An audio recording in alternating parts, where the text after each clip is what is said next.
Lutfi Yusuf Al-Banjari. Mereka tersebut jangan belajar dakwah dari orang nggak pernah ketemu dengan Syekh Inam Al-Hasan.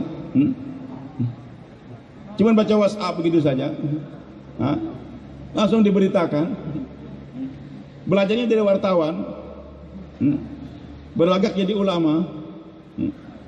Nggak bisa membedakan nasab antara Bani Taim dengan Bani Tamim. Kitab nggak dikaji. Padahal jelas di Fadilah Amal ada, di Hayatus Sahabah ada. Kita tidak menghinakan nasab mulia. Maulana Sa'ad bin Harun bin Yusuf bin Ilyas itu keturunan dari Sayyidina Abu Bakar As-Siddiq radhiyallahu anhu, keturunan yang mulia, tapi dari Bani Taim namanya, Bani Taim. Sedangkan yang pegang bendera Imam Mahdi nanti ada Bani Tamim katanya. Beda antara Taim dengan Tamim. Jangan dengar daripada wartawan. Kaji kitab Usudul Ghaba, kaji kitab Hayatus Sahabah. Yang pegang bendera Mahdi nanti siapa? Bani Tamim. Kebanyakannya di Yaman mereka. Kalau Imam Mahdi dari keturunan Nabi kita Muhammad SAW, namanya juga Muhammad bin Abdullah juga.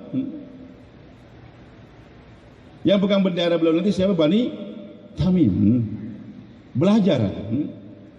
Nah, hadirin subhanahu wa ta'ala, jadi kalau ingin selamat, belajar daripada sanad yang tertinggi. Makanya penting kita bersuhbah. Bersuhbah datang dengan ulama langsung, Jangan sampai kita tertipu oleh berita-berita yang aneh-aneh ini. Insyaallah kita ingatkan 3 markas ini, Nizamuddin, Raiwin dan Kakri, adalah markas sementara. Markas sementara. Bukan sampai hari kiamat, bukan. Kenapa? Karena Nabi telah berujar, bersabda. Mudah-mudahan Bapak Allah hajikan nanti suatu saat, insyaallah, amin. Atau minimal diumrohkan insyaallah. Amin. Nanti sempatkan ziarah ke Masjid Nabawi. Ziarah ke Masjid Nabawi. Nanti di Masjid Nabawi ada tempat namanya Raudhah, antara mimbar Nabi dengan rumahnya Nabi SAW. Kubur Nabi sekarang. Itu tempat mustajab, doa mustajab. Nah, masuk dari Babu Salam namanya. Kita masuk Raudhah. Itu di gerbangnya Raudhah tertulis hadis Nabi SAW, hadis sahih. Nabi sabdakan innal iman layak ruzu atau layak rizu ilal madinati kama ta'ruzul hayatu ila juhriha. Ini iman akan kembali ke Madinah sebagaimana kembalinya ular ke sarangnya. Jadi ular itu pergi kemana-mana nanti akan kembali ke sarangnya lagi. Jadi ini iman yang tadinya dari Madinah menyebar seluruh dunia sehingga markasnya pindah-pindah sampai sekarang India, Pakistan, Bangladesh, tapi suatu saat nanti akan kembali ke Madinah. Jadi markas dakwah kita kemana kembali? Ke Madinah. Imam Mahdi akan datang. Nabi Isa akan dijemput, datang ke Madinah. Jadi kalau kita katakan pokoknya Raiwin sampai hari kiamat, harga mati, berarti salah anda. Nizamuddin harus sampai mati hari kiamat, pertahankan dengan nyawa kita, goblok. Maaf nih. Berarti ada menantang hadis Nabi SAW. Nizamuddin sementara, Raiwin sementara, Kakira juga sementara, Temboro sementara, Magelang sementara, di Banjarmasin kami juga di Beda sementara, semua sementara. Nanti akan kembali semua kemana? Ke Madinah. Yakini keabsahan hadis Nabi SAW. Jangan jadi orang bodoh. Jangan jadi emosional saja. Yang penting markas kami Nizamuddin sampai mati, markas kami Raiwin sampai mati. Jangan. Nabi telah bersabda ini iman akan kembali ke Madinah. Nanti Imam Mahdi akan datang dan pasti datang. Pasti datang. Hadis Nabi menjelaskan demikian. Kapan Imam Mahdi datang? Kapan? Allah yang lebih tahu. Yang jelas nanti Imam Mahdi datang di saat-saat amir dunia sudah nggak ada lagi. Amir di dunia nggak ada. Baik amir pemimpinan negara ataupun gerakan-gerakan, Mbak. Waktu itu umat merasa butuh betul-betul akan hadirnya Mahdi.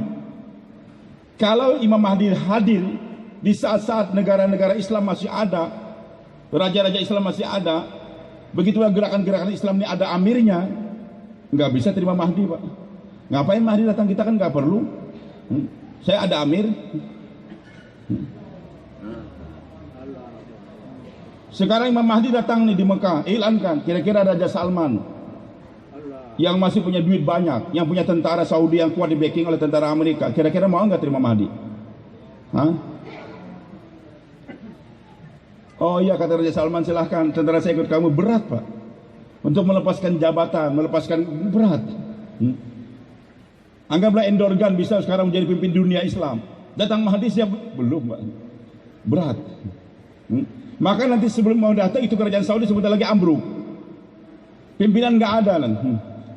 Begitulah negara-negara yang lain. Termasuk pemimpin gerakan-gerakan Islam nanti, Pak. Kita kehilangan amir. Nggak ada amir. Sehingga merasa ketika Imam Mahdi datang langsung kita baiat semuanya, sepakat karena nggak punya pimpinan.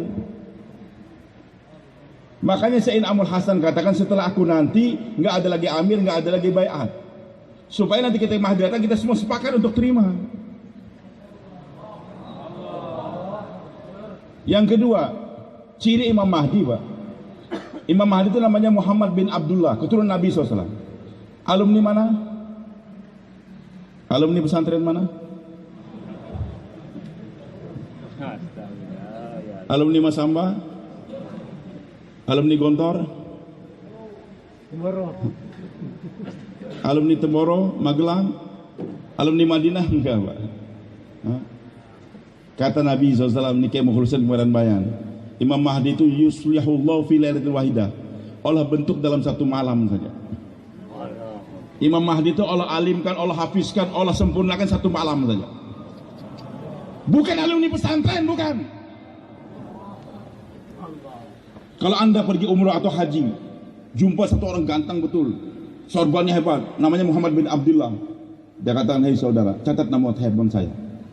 5 tahun lagi saya akan baiat jadi Mahdi nanti. Aku hafal Quran di Yaman. Itu nggak benar, Pak. Jadi Imam Mahdi itu mastur, Allah sembunyikan. Nggak mengenal siapa itu Mahdi. Nanti Allah bentuk dalam satu malam, Pak.